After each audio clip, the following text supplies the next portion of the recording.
Apa yang tampak di luar tidak selalu menunjukkan apa yang ada di dalam. Dia masih terlihat begitu dekat, masih berjalan bersama, masih duduk bersama, bahkan masih makan bersama. Walau secara fisik dekat, ternyata hatinya sudah semakin menjauh. Teman-temannya tidak melihat, tetapi Yesus melihat apa yang terjadi dengan Yudas.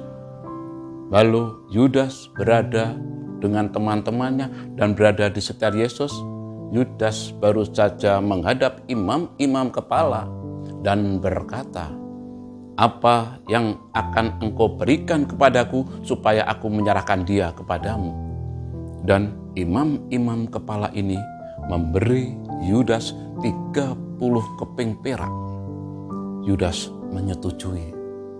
Yesus sebagai Tuhan dan gurunya ditukarkan dengan seharga seorang budak. Walau teman-temannya tidak mengetahui, Yesus mengetahui apa yang sedang terjadi. Maka Yesus ketika berkumpul dengan para muridnya berkata, "Salah seorang di antara engkau akan menyerahkan aku." 11 murid selain Yudas tentu kaget, tentu heran. Jangan-jangan dia berkata tentang dirinya. Jangan-jangan hatinya sudah mulai berubah dan tidak menyadari. Maka mereka bertanya, "Bukan aku ya Tuhan?" Dan Yudas yang tahu jawabannya juga pura-pura bertanya, "Bukan aku ya Rabi?" Keputusan Yudas untuk mengkhianati mungkin bukan keputusan yang serta-merta. Bisa jadi peristiwa ini terjadi dari penumpukan harapan yang tidak segera terwujud.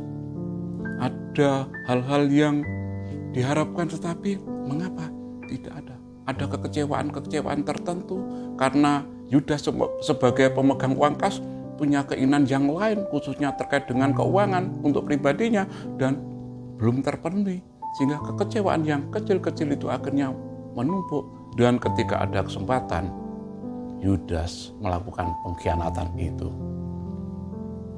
Mungkin kita marah, kita geram dengan pengkhianatan Yudas. Tetapi ketika bacaan ini diperdengarkan kepada kita di masa pekan suci ini, gereja sedang mengajak kita untuk bercermin kepada Yudas.